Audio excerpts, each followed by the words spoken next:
Si Wang Yejin na 26 na taong gulang na dalaga ay nagsimulang mamuhay mag-isa.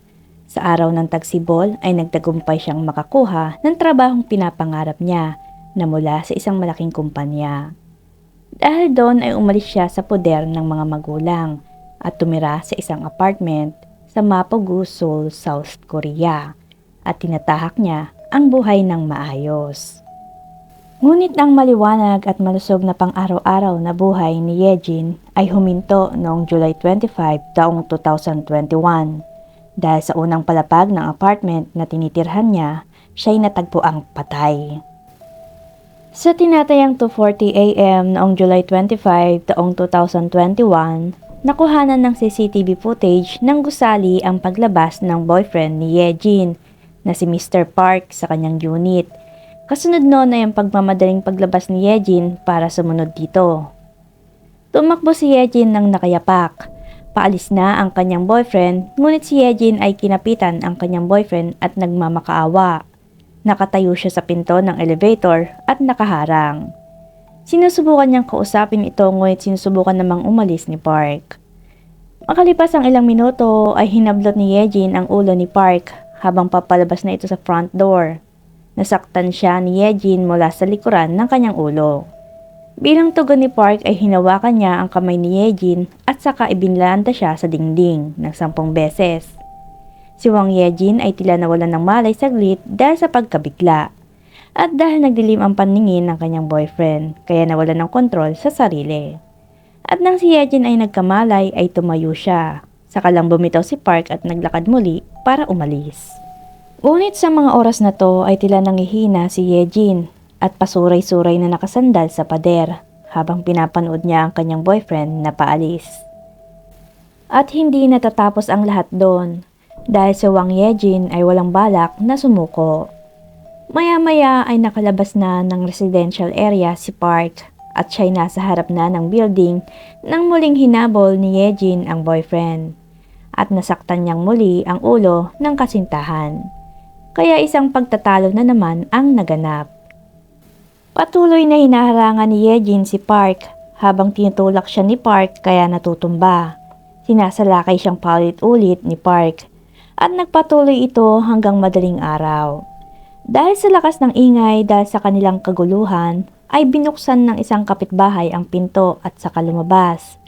Sa patotoo ng kapitbahay na ito noong panahong yun, di umano ay hindi niya alam kung ano ang sitwasyon sa pagitan ng dalawa. Pareho silang galit na galit sa isa't isa. Ngunit parang may third party na kanilang pinagtatalunan. At parang sinusubukan ng babae na saluhin ang ginagawang pag-atake ng lalaki. Tinanong daw ni Park si Yejin kung bakit siya hinahabol nito. At sinabi niya na nakikita niya na talagang sinasaktan ni Park si Yejin. At sa patuloy na panayam sa kapitbahay, sinabi nitong medyo may ginawang mali yung lalaki. At si Park daw ay parang umiiwas kay Yejin. Ngunit sa kabilang banda, nais ni Yejin na makita ang solusyon hanggang sa huli. Tinanong daw ni Yejin ang boyfriend na si Park tungkol sa kanyang mga pagkakamali.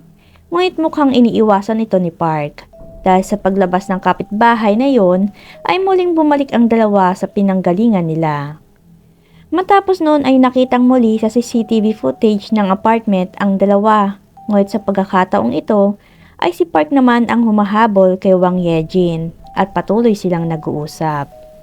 Ang sumunod na pangyayari ay hindi nahagip ng kamera dahil nawala sila sa blind spot ng CCTV. At makalipas ang 5 minuto, kita sa kamera na nawalan ng malay si Yejin. Hila-hila siya pakaladkad ng kanyang boyfriend na si Park papunta sa elevator. Ngunit ano nga ba ang nangyari sa blind spot na noong panahong yon ay hindi nakuhanan sa CCTV? Pagsakay sa elevator, sinabi ni Park na natataranta daw siya at hindi alam kung anong gagawin kung pupunta ba siya sa unit ni Yejin or babalik. Bumalik sa unang palapag si Park, hila-hila si Yejin pababa at ginagalaw niya ang walang malay niyang kasintahan. Ipinawesto siya ni Park sa entrance door ng unang palapag ng building. Pagkatapos ay tumawag siya sa 119 at nagulat. Ngunit sinasabing maling ulat ang ginawa niya. Di umano ay lasing na lasing daw ang kanyang girlfriend. Matapos noon ay tumama ng malakas ang kanyang ulo sa kung saan at nawalan siya ng malay. Maaari sanang puntahan nyo ito at magmadali kayo. At nang dumating sa pinangyarihan ang mga emergency responder na nakatanggap ng ulat sa mga oras na yon, ay huminto na ang pagtibok ng puso ni Yejin. Ngunit nagawa nilang maibalik ang pagtibok nito gamit ang CPR at saka isinugod sa ospital.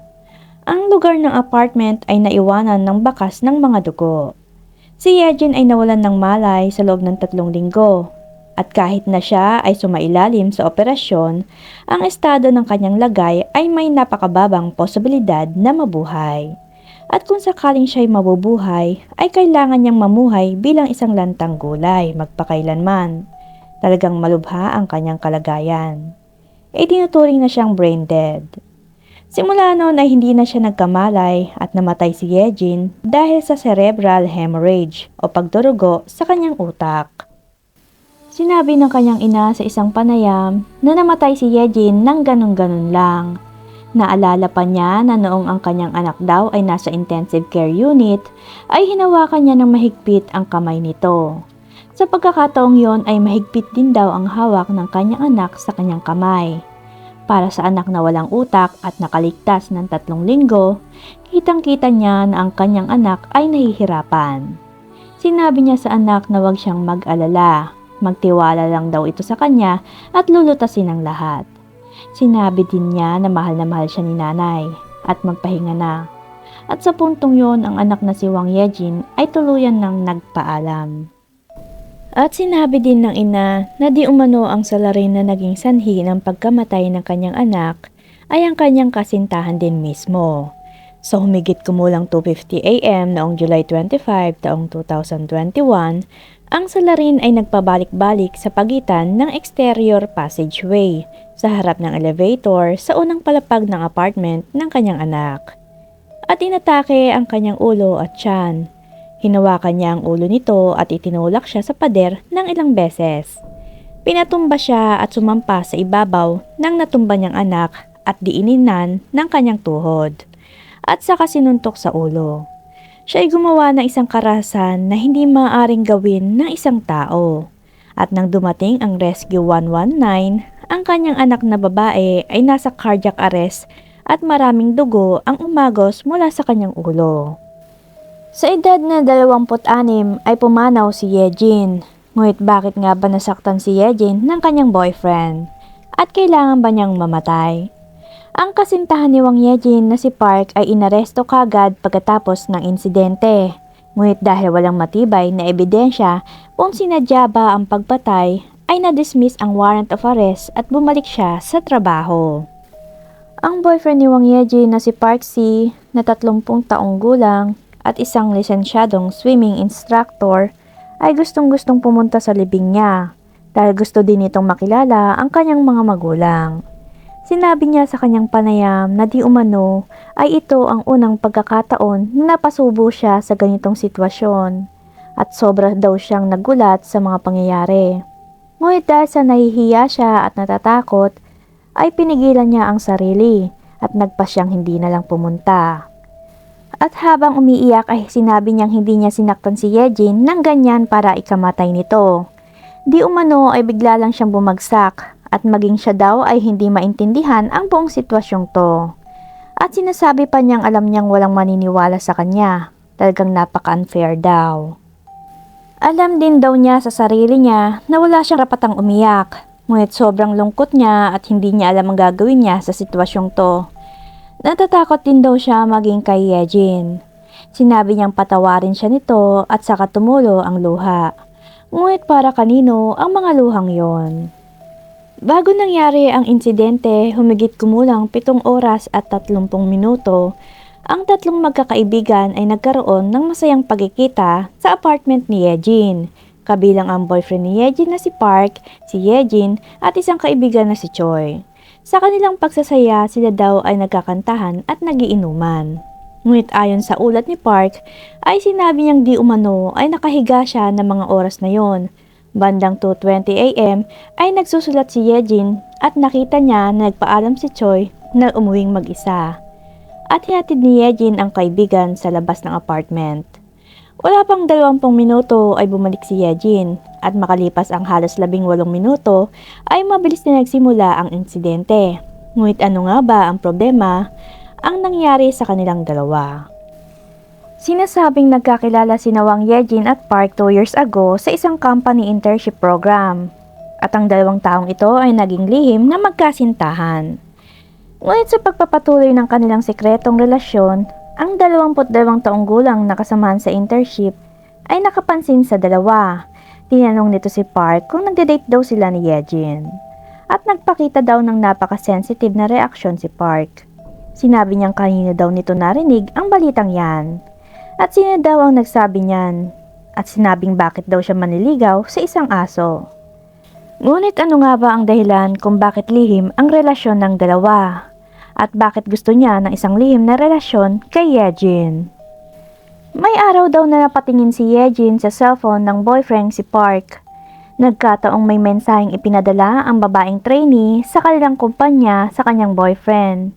Binati niya ito ng maligayang kaarawan at nakita niya na kakaiba ang reply ng kanyang boyfriend. Sinabi ni Park na espesyal ang babaeng trainee. At sa pagtingin-tingin ni Yejin sa iba pang pagpapalitan ng mensahe, nadama niya na mukhang parang isa itong couple relationship. At natuklasan ni Yejin na ang dalawa ay nagde-date din.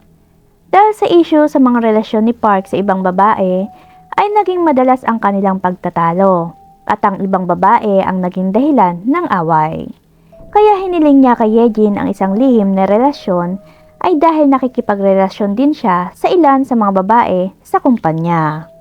Tulad ng nabanggit ko kanina, sinasabing 2 beses umanong nasaktan ni Wang Yejin ang boyfriend na si Park C.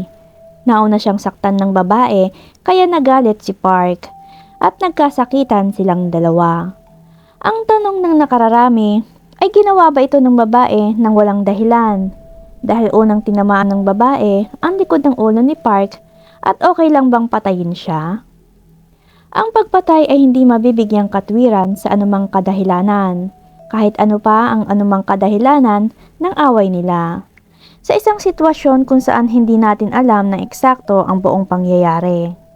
Nang maglaon, nagsimula ang paglilitis sa kasong ito noong January 2022. Sinabi ng korte na hindi sinasadyang saktan ng nasasakdal ang biktima. Lumilitaw na ang mga natamong pinsala ng biktima ay ang nagresulta sa kanyang kamatayan.